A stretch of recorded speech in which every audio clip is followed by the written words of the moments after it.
before I get started, just two points. So the first is that I really wanted to thank the organizers for the invitation, and I cannot say how much I enjoyed this week and all the discussions and the exchange that we're having among faculties, but also with the students. I'm really having a very nice week, so thank you all. The second point before I start this presentation, which is a bit different from the one I gave on Tuesday. This one is not exactly in the heart of my expertise. I'm not an isotope geochemist, which is somehow, the whole presentation could be given just on the perspective of isotopes, the chemistry and their isotopes. So it would be a completely different presentation. That's probably the way it's usually given, but since it's not exactly my expertise, so it will be a bit different. And if I'm not exactly as precise as some of my colleagues could be, so I would like to apologize in advance. Okay, so let's get started. So I think that the question that we're asking about the early Earth environment is, we do have this picture in mind at the beginning of the Earth at some point when the Earth was formed and there was an intense magma ocean. And the question is how and when we transited from this harsh environment to this picture that is supposed to be, it's an artistic view of some of the first habitable world environments on Earth, and to this kind of environment it's just a picture that I've taken from on the Spanish coast, where you have rocks that are altered, you have an ocean, you have clouds in the sky, etc. So the question I will try to answer through my presentation is when and how. So the first, I just wanted, before in case I forget, so this was the very beginning of the Earth, when basically a few million years after the Earth formed, probably less than 100 million, it took less than 100 million years to go from this state to this one.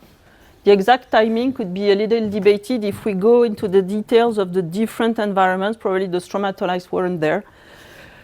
And then to go from this habitable state and potentially with already inhabited environments and to go to the modern functioning of the Earth, we reached this state, which is kind of a steady state at the surface of the Earth in terms of environment.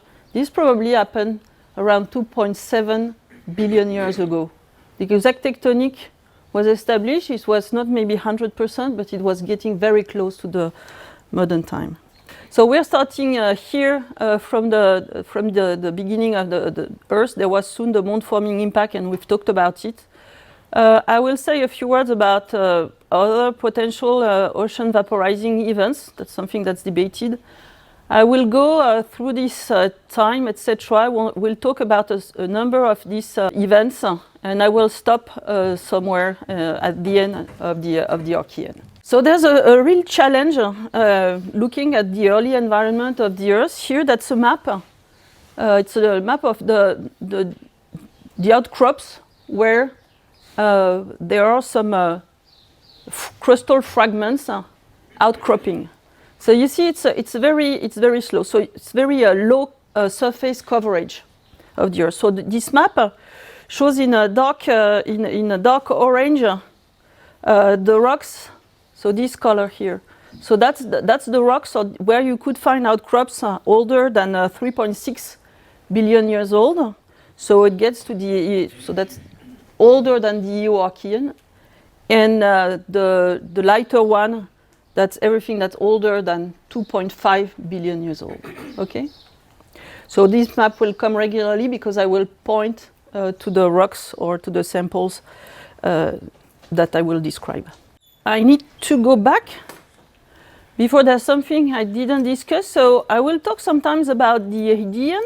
So Hadean is the kingdom of Hades, so a warm, inhospitable environment, a lot of heat, probably large volcanoes, eruption. That's how it was thought.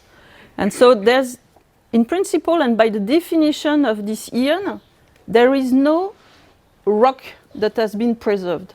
That's the definition. Doesn't mean that we don't have any record, because we do have some little time capsules that can go beyond that time, beyond that's 4 billion years old limit. That's minerals. I will talk a lot about them. That's the zircons. The zircons are very refractory minerals. They form under convenient conditions that I will describe, and they really help us to decipher what happened through time when the geologist and the isotope geochemist really managed to read the information that are encapsulated in the zircons. The presentation will not be comprehensive about all what we know about the early Earth environment, and it's changing. The knowledge is evolving quite fast. But I decided to talk about stuff that I found important and about which some of the concepts or the common understanding has changed over I would say, the last decade at least. So there's been this claim for a very long time that the Earth was not habitable because of heavy, what's called the LHB, late heavy bombardment.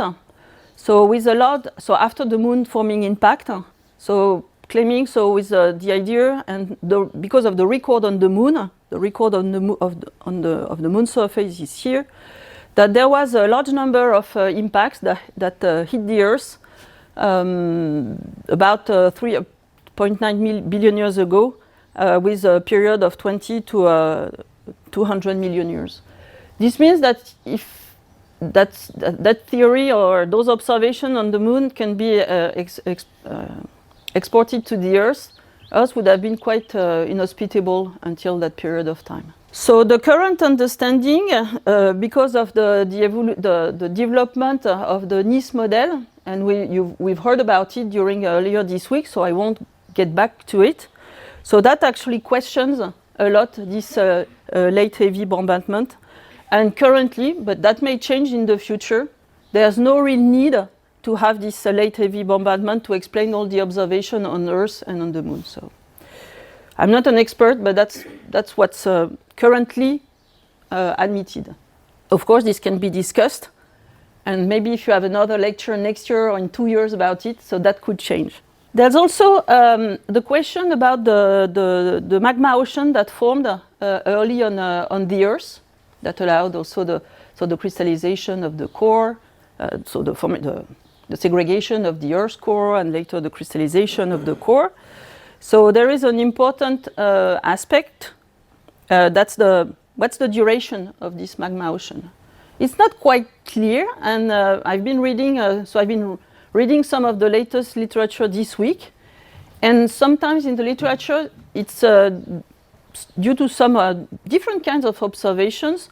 So people claim that they found some remnants of late magma ocean indicators pretty not so far, so like 3.6, 3.8 billion years ago. That's debated. I think that the common understanding is that the magma ocean cooled quickly, and I use this to illustrate that. I use this modeling by Julien Monteau and collaborators, showing the lifetime of the magma ocean, so it's in million years, as a function of the viscosity of the magma ocean, which has some uncertainty, and its viscosity depends of the exact composition of the magma ocean, depends on what we know about the evolution of the viscosity of magmas as a function of pressure and not depth. So there is some uncertainty, but the actual result should be sometime somewhere here. So we are on the it's a very short lifetime for this magma ocean. So that's the quick message. Another point is in terms of I've talked about in my first presentation that we absolutely, so the Earth was accreted dry, and we need to have some arrival of volatile elements at the surface of the Earth after the core formation, else most of those volatiles would have gone also in the core. So we need something that happens. There is some really nice work. I think there might be some little changes as a function of with the time, but basically the general message is here from Francis Albarrad. After the sun started and the planets formed, that's identified by a number of isotopic chronometers that I will talk about for some of them. So the uranium lead one with a very long period of time, half time. We have here the giant lunar impact, the moon forming impact. And then pretty soon, less than 100 million years after the formation of the solar system, there was the late Veneer that brought the volatile elements onto the Earth. Here, that's a graph that shows that those very volatile elements, but some less volatile, were brought a little later than the origin of the Earth. You have here some age that are reported as a function of, so that's related to the half time of the decay of the uranium to 38. And to be quick, so what this line shows compared, so that's the Earth line. So compared to one of the oldest meteorites, that is the Canyon Diablo 1. So what you see here from this graph is that the general trend for the mid-volatile elements is actually makes the Earth, the delivery of those volatiles earlier than the major age for all the primitive material that made the Earth. This thing here is 4.56 probably billion years old, and the trend for the moderately volatile element on Earth is on the order of 4.4 billion years old. So that's basically this age that we find here. So that's the example for lead. That's easy to measure thanks to, well, easy. I don't do those measurements, so I can say that it's easy. So the terrestrial lead was largely inherited from the late accretion of some materials that was volatile rich. And the very important point is that necessarily happened after the core was isolated from the other part, so the other parts, the silicate Earth. Else that doesn't work. Most of those elements would just follow with the iron into the core. Okay, and as I discussed on Monday, so this is mandatory to have the plate tectonics. It's been mentioned a couple of times during the presentation. We talked about the role of large tidal amplitude for the emergence of life, or the best conditions potentially for the emergence of life in ponds with not too deep, with a little bit of water coming in but not too much, and some regular evaporation due to some heating, whether that's day-night cycle or whatever makes it dry and induce a dry and wet cycle. One of the parameter or the factor that has been called often for this, that's the existence of larger tidal amplitudes at the beginning of the Earth. So that really changed the early Earth environment. And due to the fact that the moon is progressively moving a part of the Earth, and in the early times of the Earth, so the moon was much closer from the Earth than it is now. So you have here the current situation with the Earth here, the moon here, and how you see the moon, the rotation, so the distance, it's about 60 times the Earth's radius. And this is the view 3.4 billion years ago, so that's at the late of the Hadean. And so the moon was much closer, and because the way you see things from the sun, so the moon actually looked much bigger, and that's why in most of the artistic views that you see on of the early Earth, retranscription of some new scientific results, so they are taken by some artists and then making some nice pictures, and you always see in the background a huge moon, and maybe you noticed in my first slide it was there.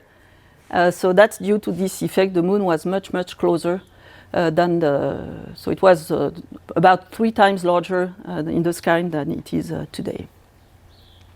So that's how that's how we see it today, and that's how it was before. So you may think that there was some, so that could induce indeed some important tidal effect, and I will come back later about it. The distance between the moon and the Earth has been recorded by many authors, and there's a very nice summary by Lopez de Aracevich and Aracevich about 6 years ago. So they actually document, so I've stopped 3.9 billion years ago. So this graph takes off 3.2 billion years ago with how the Earth-Moon distance changed as a function of time toward present day. So they call here from different Archean and then Proterozoic and then Phanerozoic sedimentary rocks. And so you see that how the Earth-Moon distance evolved as a function of time. So those are two distinct points. So maybe we could have something that's not necessarily that steep with big changes. It may potentially be something smoother, but it's not been necessarily completely. It's not like a linear function. So that's my message here. But there's if that's a topic you're interested in, it's well documented in the literature, and so the moon is moving quickly away. Well, quickly, not so quickly anymore, but been moving quickly away from the Earth. But what's the effect of the tidal effect? So if we want to have the large tidal amplitude, a large tidal amplitude would translate into large tidal heat. Else that doesn't work. Here, this is this publication by Heller and collaborators in 2021 from some models where they performed a model of the Earth surface temperature as a function of time. So present is here, so that's the onset of the Earth. So it's based on so this graph takes into account the solar luminosity as a function of time. We've discussed, I think we've heard that a couple of times since the beginning of the week.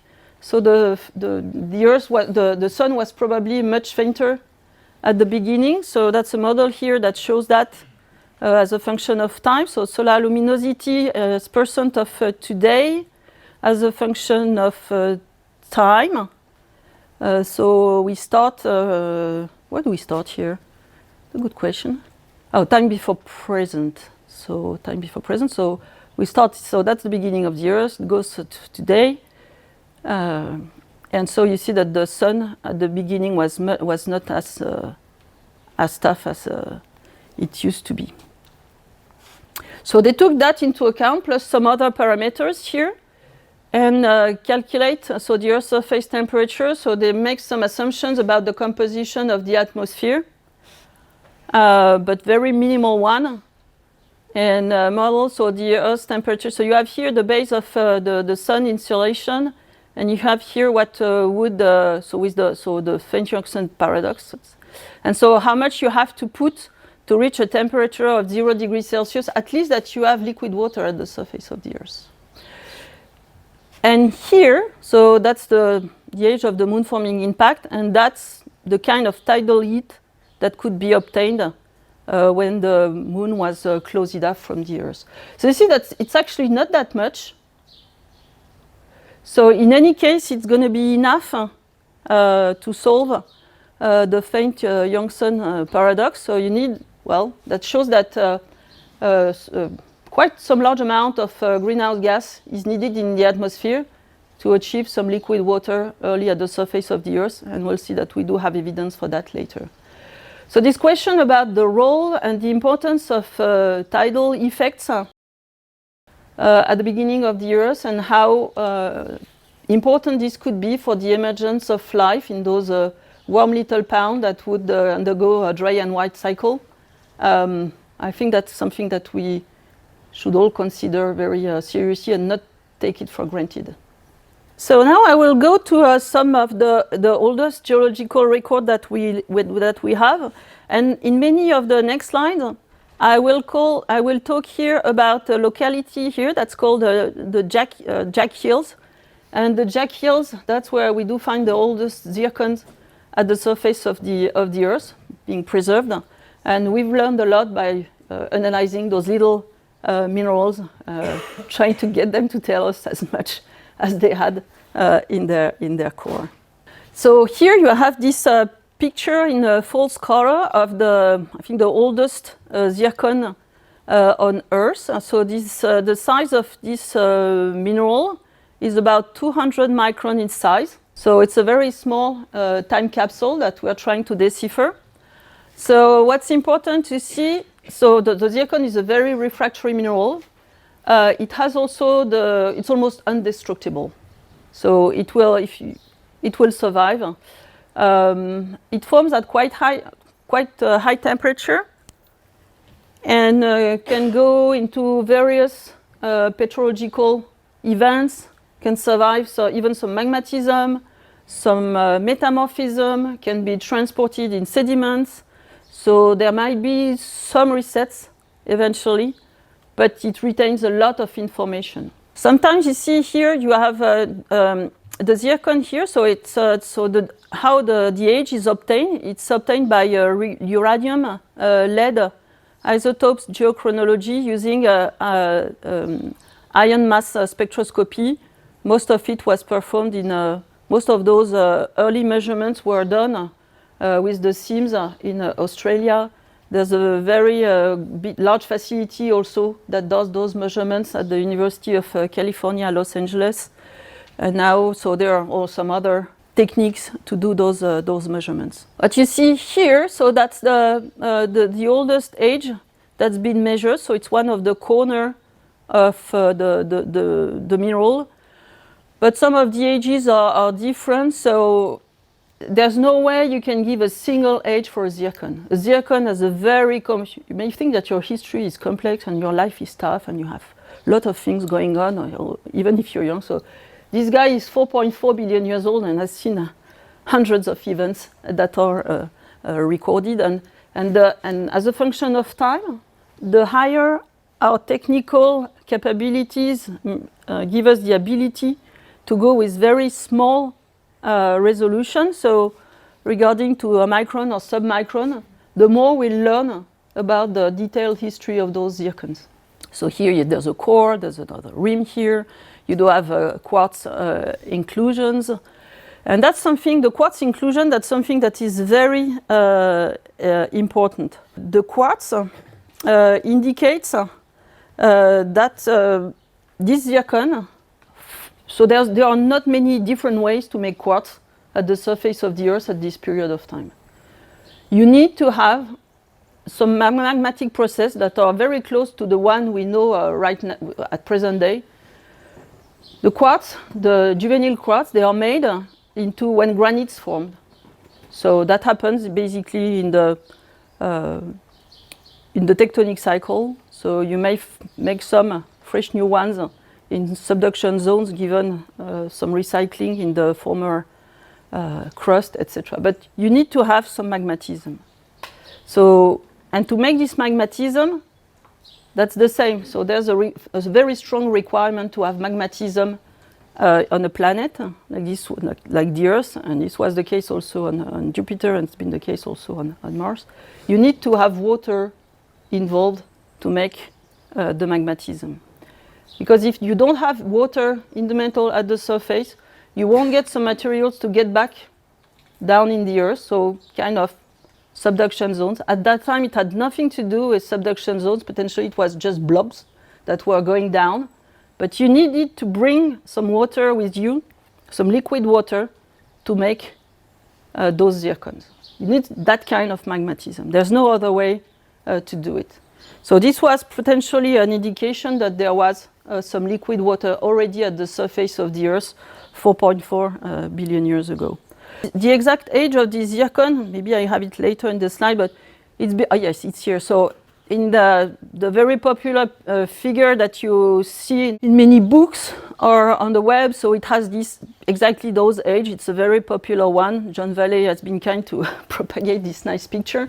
The age, but it's a picture that's probably from the mid 2000s. So, and the age of the oldest part of the zircon has been revised, and it's just slightly younger. That's the currently admitted age. I wanted to give you also a bit of information on how we measure the ages. The zircon is very refractory. That's first point. A property of the zircon is that they can incorporate a lot of atoms, and in particular the large ions like uranium and thorium atom in their crystal structure, but they reject lead.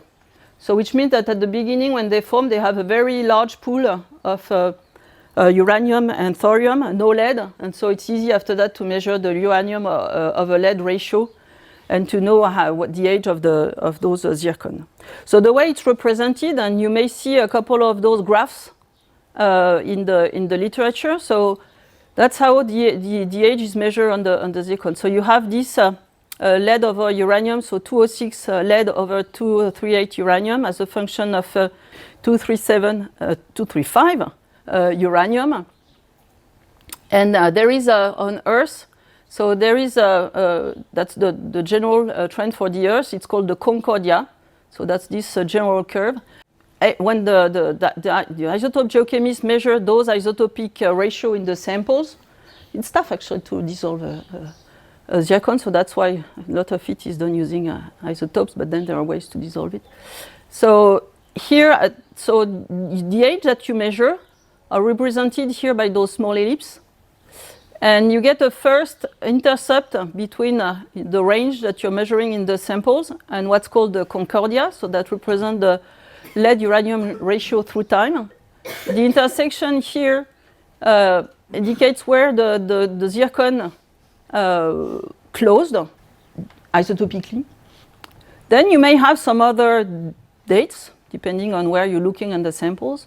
And then they will align because it may lose some lead.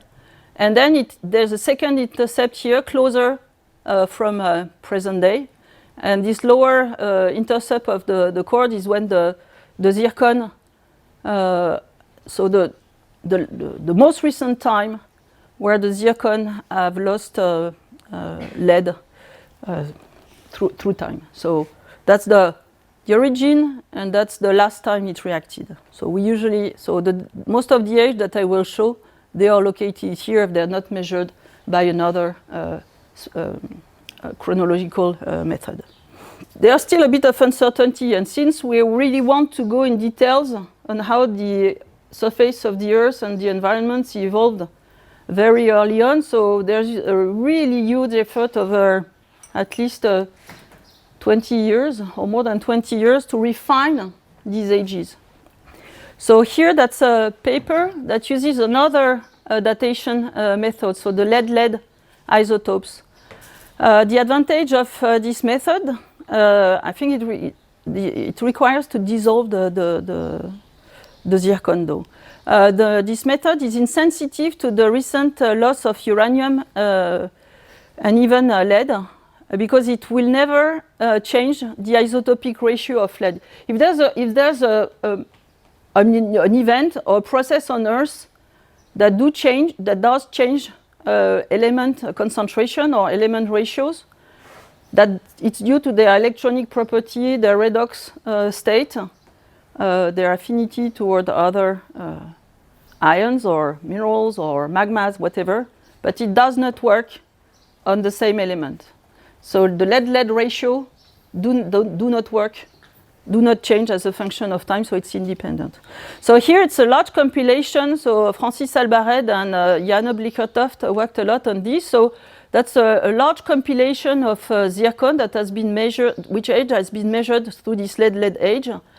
And that is compared with the evolution. So that's all the record from 3 billion years old here to present day. And what you see here with the distribution in the abundance of zircon as a function of time, that actually represents the evolution, so the presence of the large orogens at the surface of the Earth, because that's where the zircons are formed during these large magmatic processes. Here, so we go back to the distribution of, I think it's in the Jack Hill's zircon, so very exhaustive investigation of what happened at that time. And they show that it peaks here at 4.01 billion years, and there are a number of things here that are below that are considered as false alarms. So those zircons are really important because they tell us that they formed from a magma that is, and this magma has been produced by hydrous melting of a mantle or previous rocks. And if that happens, that means that there was already free water at the surface of the Earth, and that these processes that led to the zircon looked somehow, potentially with different rock sources, it looked like a subduction. But that evidences the presence of that's here that's the oldest evidence for plate tectonics on Earth. I want to also take the opportunity of this lecture to give you an ideas about other datation method like the lutetium hafnium, so lutetium decay into hafnium, when we do this that with chronological, so we have to choose the half time of those systems, whether you want to date something that's really long, whether you want to have access to the very short-lived elements to really record in detail what happened at the beginning of the Earth. So that was one of my first slides. You do have also a method like those here with isochrones that are potentially a little better than the higher resolution than or less uncertainty than the uranium-lead method. You have to play also with the kind of rock you're analyzing. So you want to have a rock that may stay in the minerals or in the rocks, some that stay mostly in the magma. So that's all the consideration that have to be taken into account. And then spend years to develop the protocol to be able to do the analysis. So here, for instance, you have, it's again about the Jack Hills zircon. It's a graph that's been published by Vinciane Debaille. So hafnium as a function of lutetium hafnium isotopes. So given the kind of decay here, so these ratios plot as linearly, and the slope here is proportional to this exponential time, the decay constant -1. So it's very easy then to get the age, provided all the other constraint has been taken into account. And it's interesting for the Earth and for the silicate Earth to use this ratio because hafnium and lutetium are lithophile elements. This means that during the Earth formation or any process, they won't tend to go into the core. They will stay in the bulk silicate Earth. Uranium is very incompatible, means that it strongly prefers to stay in the melt. And the other one is what we call a compatible element. So when there is some crystallization, it will prefer to go into the rock or the minerals. Plus at the beginning in the zircon, so there is a very low parent-daughter ratio that essentially also frees the initial hafnium isotopic ratio when it formed. So that also allows to see if there are some trends, if stuff has been reprocessed as a function of time. We have the setting point, the oldest time where anything happened, and this rock was formed for the first time. So we can get the composition of the parent melt at the time when the zircon formed, and that also reduces the reduced assumptions to assess the lutetium hafnium ratio of the protoliths. This has been done also for the zircon Jack Hills, and with this method, so the age that was obtained was slightly older than the previous ones. So again, that if we think in terms of the early Earth environment, means that we already had liquid water at the surface of the Earth at that time. So very, very early after the Earth formed. I told you that there was a way to identify the onset of any process that involved hafnium. So that's here the Earth trend in that graph, so the hafnium ratios as a function of time. So if the first magma formed here, we will have this signature, and then a rock will have to plot here. And each time there is a departure, and we have some spreading, we know that there's another event that happened. You see also here that the range of this ratio is not large. So we go here from a little less than 0.28 and we go to 0.285. So then by conveniency, what's done often is to get this Earth line with a zero slope and then to measure the difference. And what is reported in the next line is not any longer this hafnium ratio, It's called the epsilon ratio. So it's just, so this curve here is brought flat. And then we'll see on the top everything that's related to some magma and the residues of that's in the depleted mantle. So the kind of residues will be a little up here, and everything else will be in the negative range. Before I move on to that, let's stay in the Jack Hills region. So there's been this controversial report of potentially biogenic carbon preserved at 4.1 billion old zircon. This is evidence, so that's a paper by Bell and collaborators in 2015. So here that's the zircon that's viewed, I think it's in electron microscopy. So the size is very small. And in this zircon, you see these very light little blobs. And those light little blobs, when measured with Raman spectroscopy, that probes the molecular vibrations, so recognize here the signature of some carbonaceous matter. This carbonaceous matter has been measured for its isotopic composition to check whether that could actually be some carbon that has a biological origin. So how to distinguish biotic and non-biotic carbon, or there's also another way to put it, so organic and inorganic carbon, because there's always this debate whether organic is necessarily biotic or not. So I think it's not necessarily, but it's been claimed and it's been interpreted the other way in this paper. When looking at the heavy carbon anomaly compared to the PDB as a function of age for a number of zircons or rocks a little younger. So there is we won't go into the details, but there is a general trend. So life doesn't like at all the heavy carbon. So it strongly prefers the light one, so the 12 carbon, the light isotope.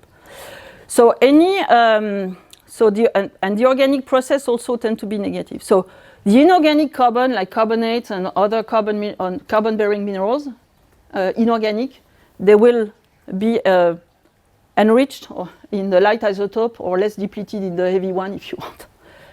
The organic ones, biological ones, will be enriched into the heavy isotopes. So what we see here, that's reports for some organic matter, some old organic matter. Here, that's the study that's reported here from the Jack Hills zircon. There are some other studies from other locations, mostly in I think it's in Ishua or nearby, that had already reported some depleted carbon that had also been interpreted at that time as biological and potentially biological carbon. But there are also some other processes that can change the isotopic ratio. So here that's been claimed, and it could be that later we find that this is actually our earliest indication of the presence of life on Earth 4.1 billion years ago. But that has to be taken extremely cautiously. So there's no agreement on this at the moment. If you have more questions, we can discuss later, because there are a lot of subtlety in here that we can discuss. Now I will get back to the isotope, the hafnium studies on Jack Hills zircons as well. So now you see, I plot things. So it's been plotted. I haven't plotted anything, but so it's plotted here as a function of the epsilon hafnium. So that's the bulk silicate Earth trend line that was formerly the slope. So it's been brought back, and you have here everything that's related to the depleted mantle, some stuff that's left, and some melting things. And those zones here are not allowed. All the zircons analyzed here, 4.4 to 4.5 billion years old. So they plot both in this sector. They plot here as well. In this sector here, that requires that early and likely widespread there was a widespread depletion in hafnium of the upper mantle, which meant that partial melting had already started. And what does partial melting? So that requires water, and that starts to make continents. And here, so when we have data points in that sector here. That requires the development of a lutetium hafnium reservoir that's consistent with the formation of the continental crust probably as early as 4.5 billion years ago. So that's one of the oldest evidence that there was some form of crust at the surface of the Earth that required some ocean. We'll move on to another sector that has some old outcrops. It's located slightly so at the extreme west of the Slave Craton in Canada.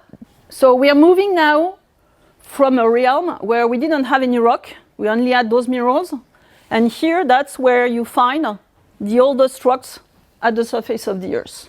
So again, they've been analyzed. I haven't multiplied all the isotopic systems. So the analysis of this crust, so the Acasta gneiss complex that's located here, and some other rocks here in the Slave Craton, so the western part. What they basically show is that, so you see they indicate the presence of melting. We could go into the details in what the different, with the different ages, what that means, etc. But there was already the kind of process that I described that happened. We can go into the details and try to assess what was the exact type of the crust, what was the exact mantle, were there multiple processes. I don't think I will go into those details, but that's something that's doable, so you can dig deeper and deeper if you're interested. So that's what's said here. Now I will move also to some indication given by the rare earth elements.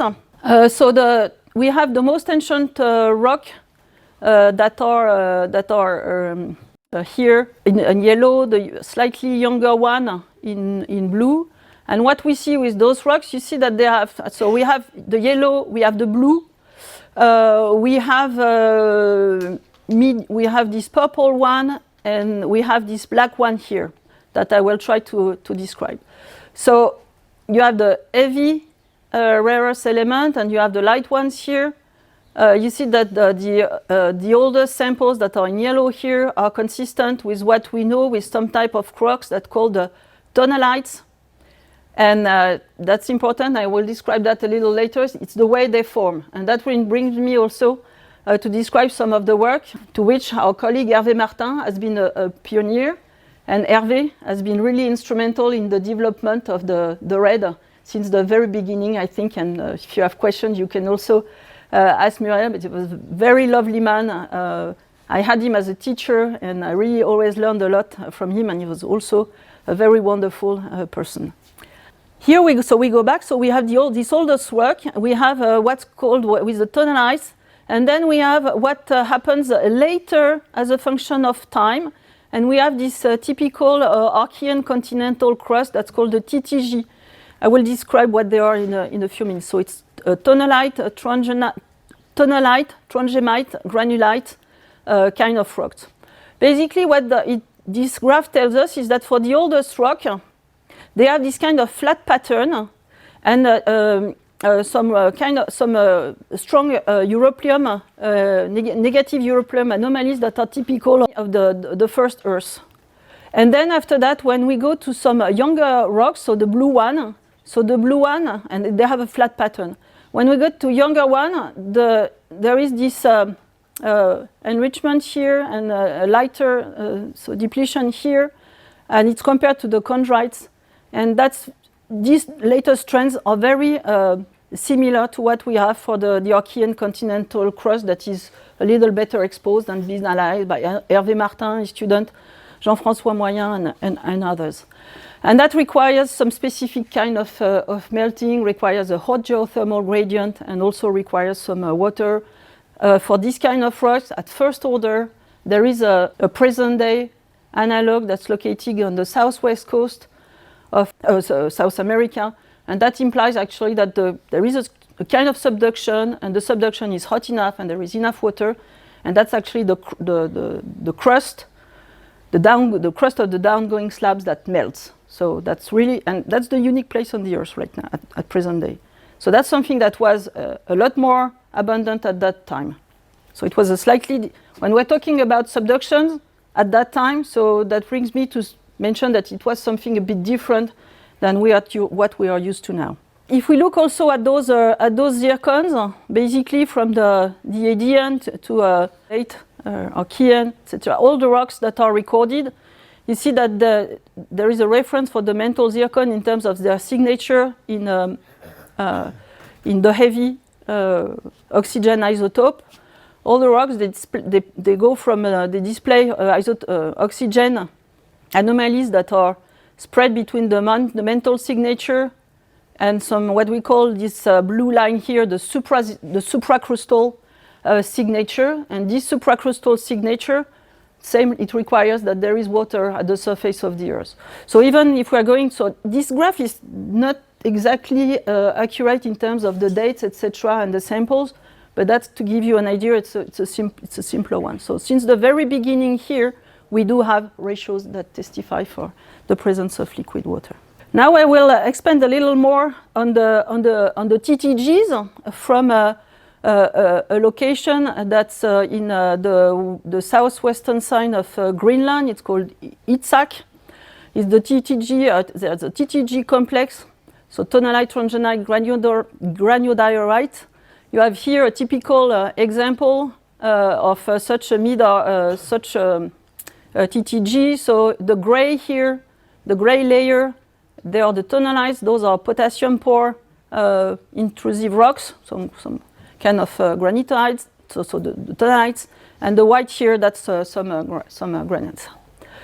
The TTG term was coined by a former colleague of Hervé Martin, Birmingham, that I also had the privilege to have as a teacher at the University of Rennes. And this first term, TTG, that you will see if you're interested in the early Earth in different publications that appeared in the literature in 1981.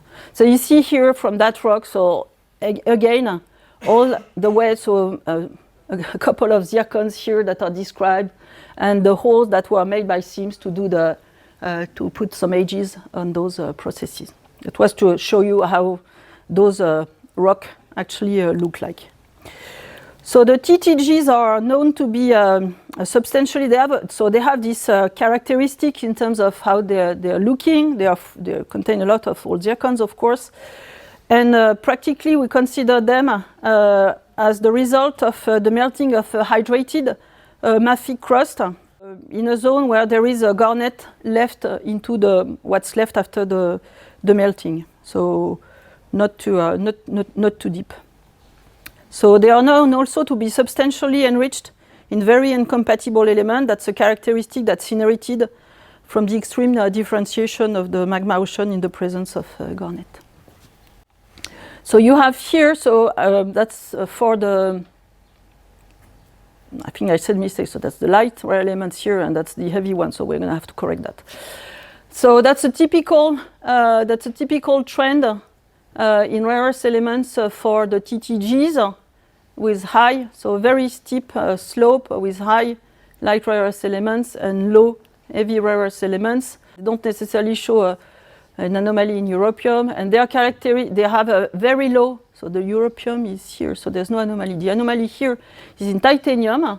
They are depleted in titanium, and this low titanium content, when we do the analysis, so some petrological experiments, that's actually characteristic of a low temperature melting, and the low temperature melting that's represented here for some of the experiments, it's characteristic of a hydrated system in the presence of amphibole. So you cannot, you have here this graph that represents some, so pressure as a function of temperature, the courtesy for Hervé Martin, when he received his prize. So you have the current mid-geotherm, so evolution of temperature with depth.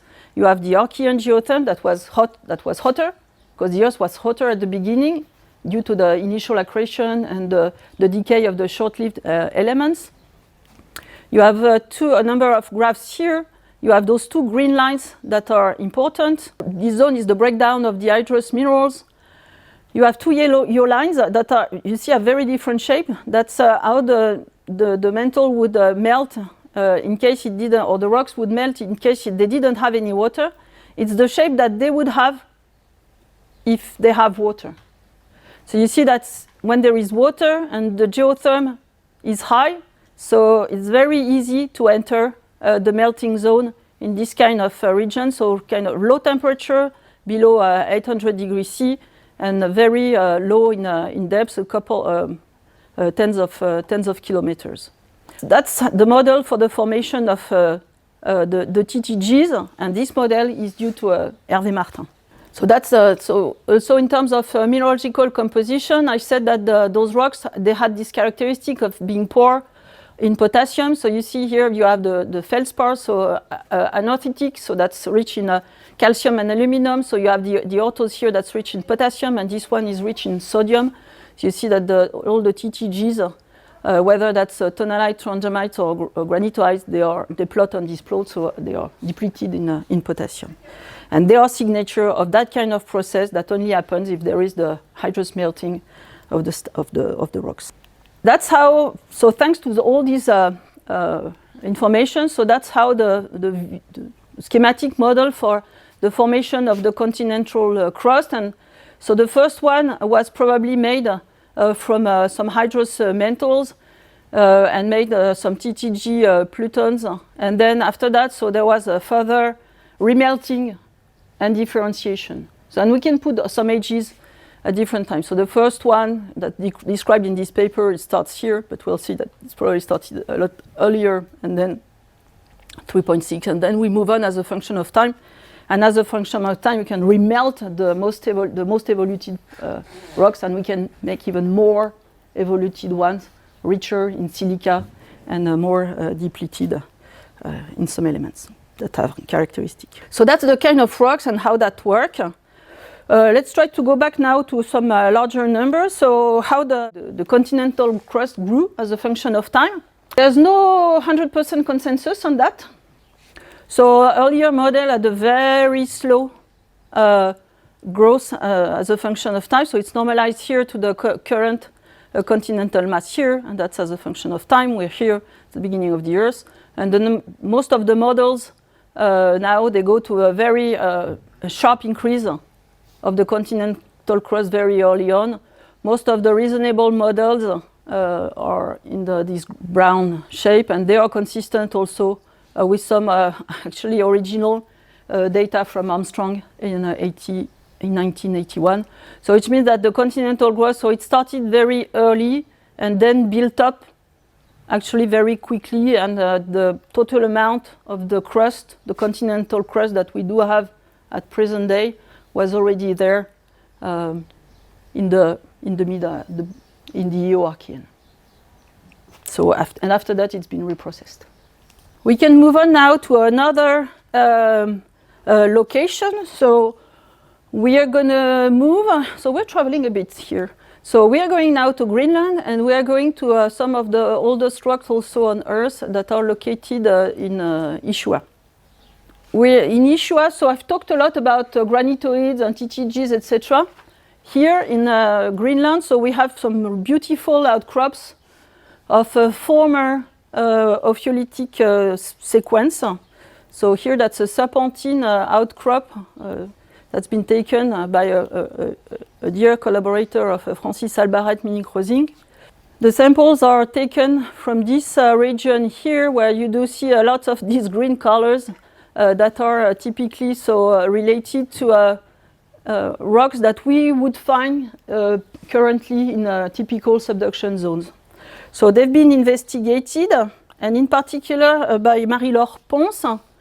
She's measured the zinc isotopes of these rocks. What's important here? So on the top here, you do have a number of old rocks. I think that here you do have the Ishua serpentinites that have this signature here.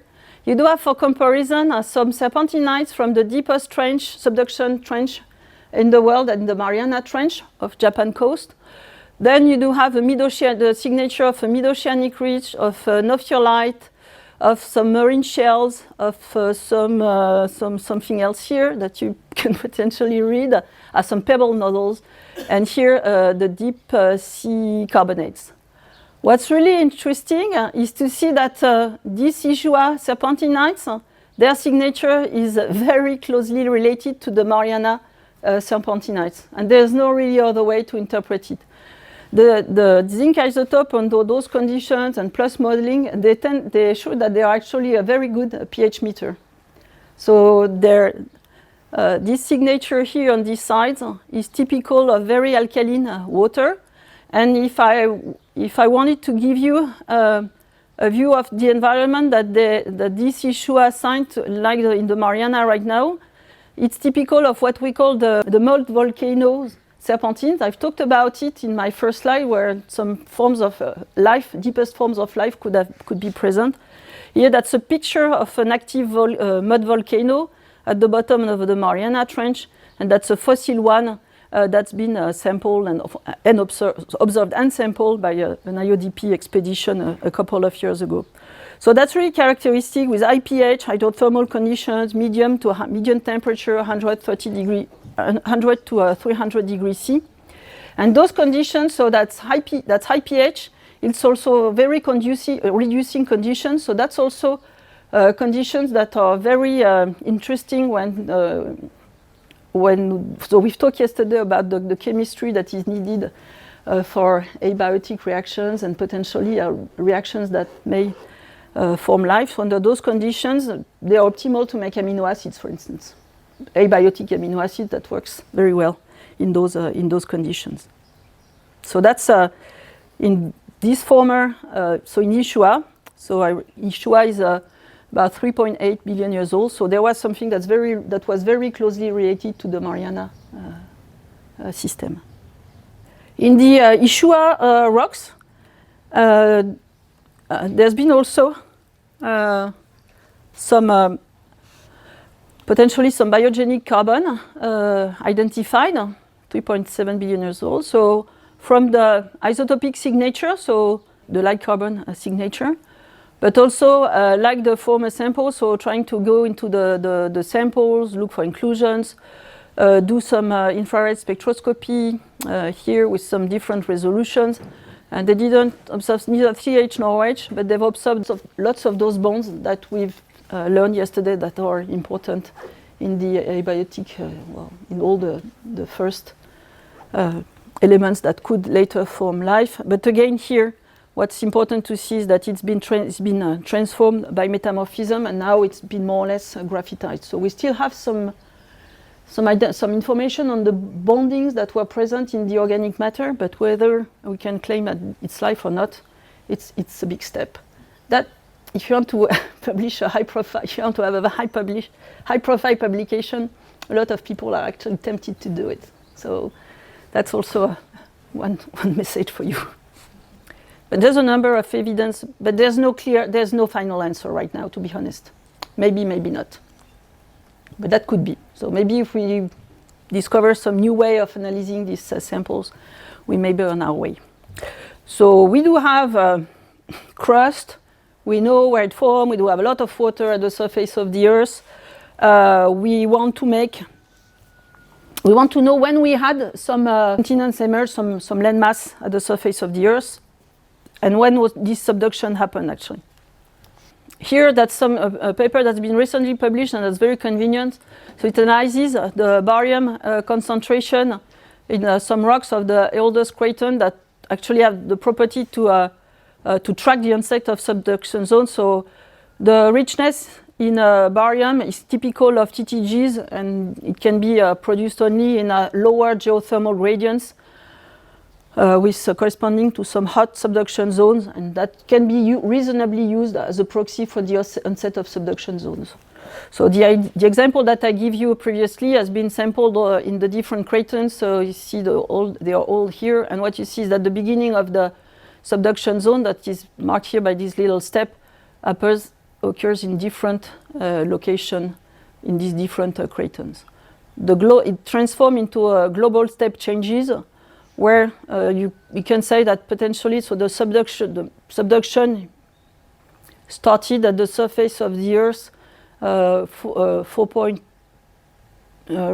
massively, I would say, because it started earlier in some locations. So massively, it started around 3.4 billion years ago, or a little later, and it was well established after 2.7 billion years ago. So that's really the time where one can say that potentially something that's getting very close to the modern plate tectonics started.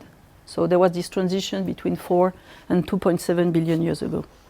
So this modern tectonic gave some subaerial land masses that we like very much in terms of locations where we could have the emergence of the origin of life. So that's been done using a large data set of measurement of the potassium of a lanthanum ratio.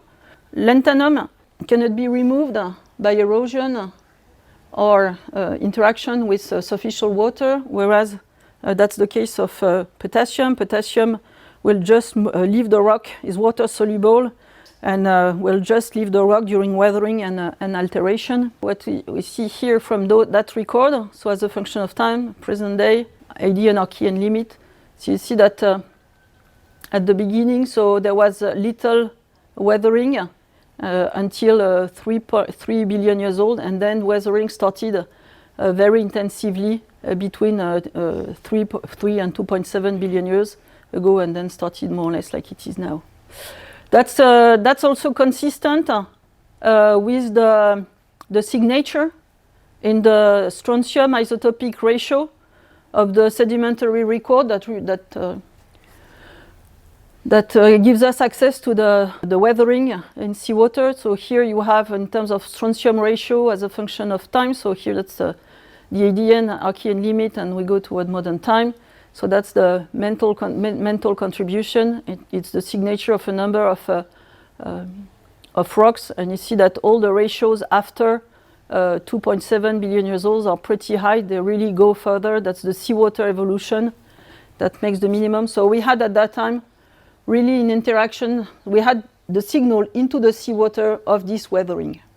So that's absolutely consistent, and so meaning that before 3.3 billion years old, there was virtually no land masses, or very little, and then after that, within 300 million of years, we went to the modern regime in terms of weathering and alteration. And in terms of timing, you see that predates the Greg's oxygen event that I won't necessarily talk about in this presentation. So now we are going in the Pilbara region. So Jack Hills were here, Pilbara is a little north.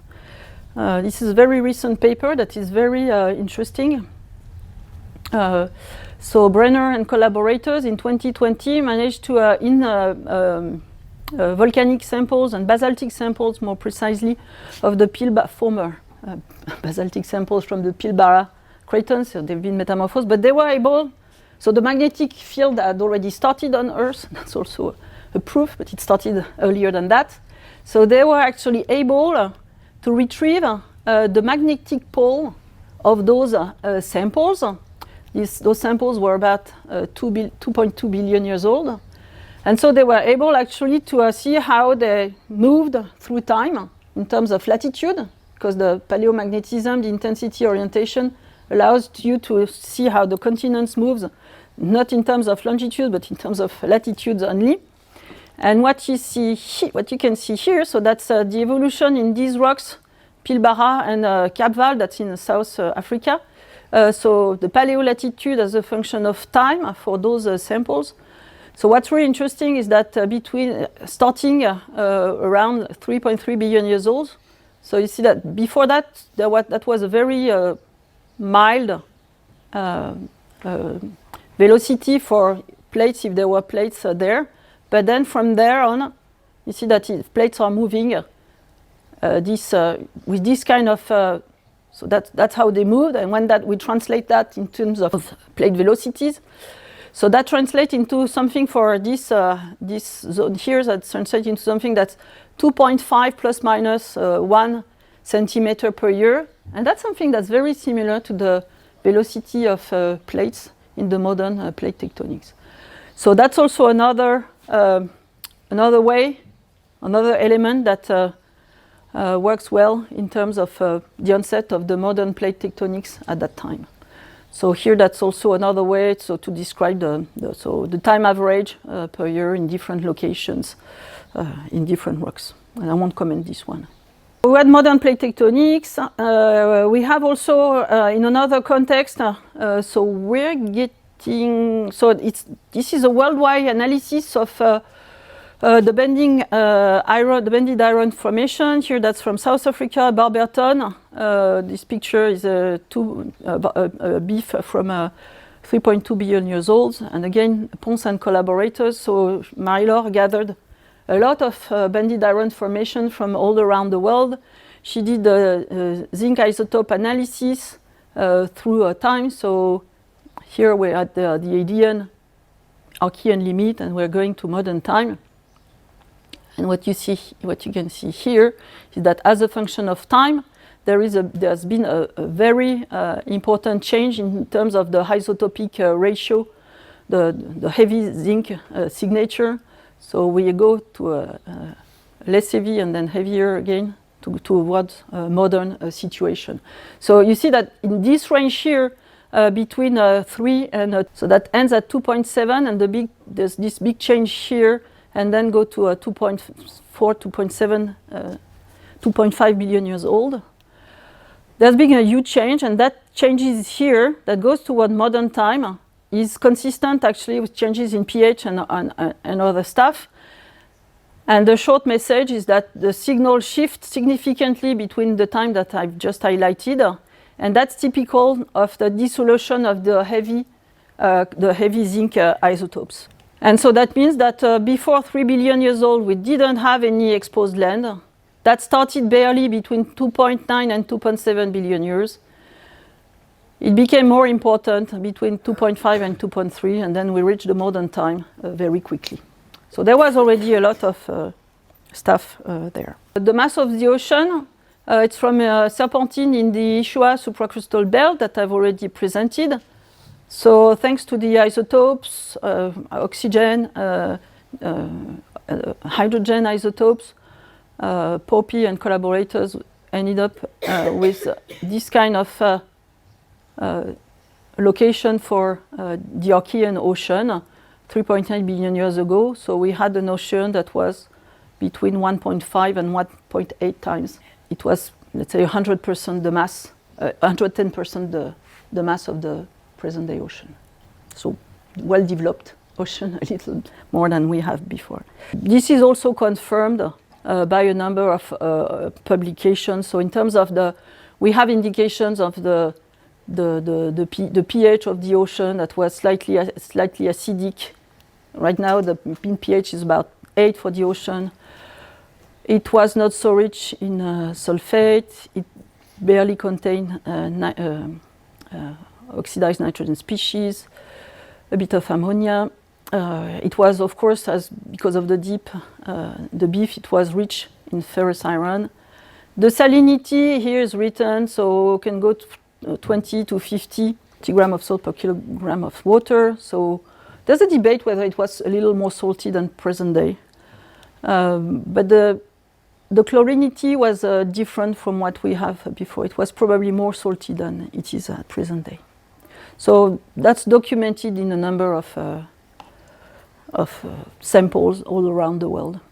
The long term of the cooling of the ocean, that's a debated topic. Here, that's a paper by Garcia. So where we have here represented as a function of time 3 kinds of information: the oxygen isotopes, the silicon isotopes, and also a biochemistry study that analyzed the nucleoside diphosphate kinase from a number of samples from light-requiring prokaryotic and eukaryotic phototrophs that are very widely spread in terms of their divergence age. So go back to the Tree of Life lecture that we had yesterday. The authors here claim that so around 3 billion years old, so the ocean, the surface of the ocean was quite hot, maybe up to 75 degrees C, and then cooled down slowly until 1 billion years ago, and then it stayed like this. Well, we're actually more in this range here, so there's a little inconsistency to start with here. And from some other isotopic ratios, so potentially it was hot during the Archean, and then it cooled more rapidly, you see, as a function of time. But I will show in some next slides some other modeling that really integrate a wider range of information. They actually tend to prove that the Archean ocean was not so hot. That's how the early Archean looked like. It was green because of the ferrous iron in richness in the ocean. And you had a little bit of continents as compared to the early Earth. This graph here, I could change it here because everything, as you see, changed importantly between 3 and 2.7 billion years ago. For the atmosphere now, I think you do. For the atmosphere, we have a lot of information. I don't want you to read this table, okay?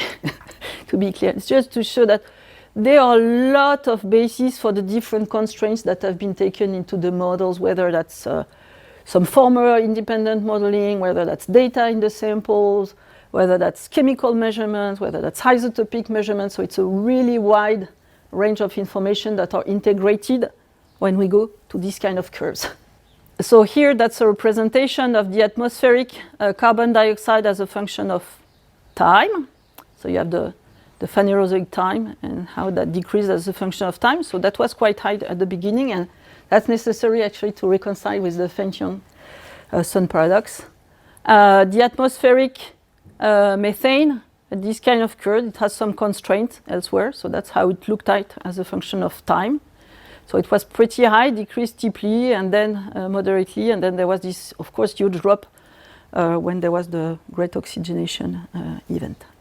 Another important gas in the atmosphere. So barely at the beginning of the Earth, but I think that there was virtually no oxygen.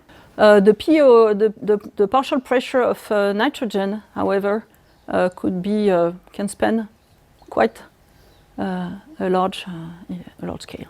So that's how the evolution, the nice graph that you see usually as a function of time.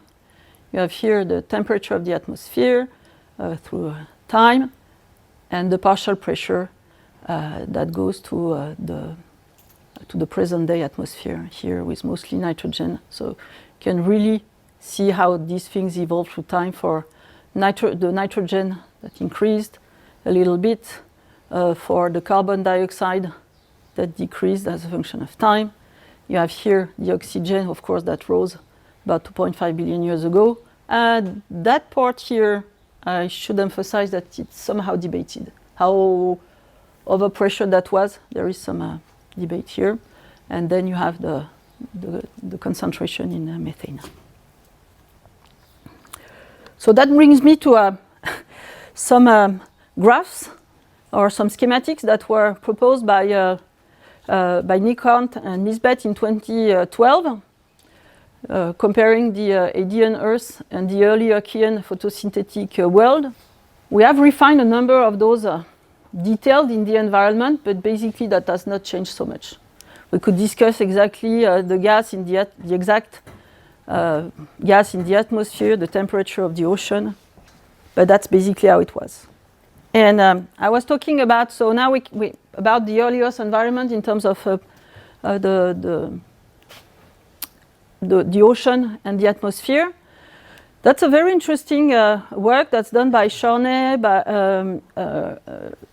and collaborators. So they run a global climate model trying to integrate all the information that they had. And so, of course, it has some large error bars that are in gray here, but the main tendency are in black. So for the pH of the ocean, that was more acidic as a function when we get back in time.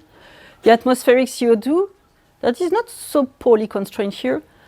Less constrained, that's the outgassing of the Earth. The temperature of the surface of the Earth, and you see that here at the beginning, so here we do have some strong inconsistency with the other information that we have from other proxies. So that's an issue here. So that's something that has to be worked out. The continental weathering, we talked about it, the seafloor weathering.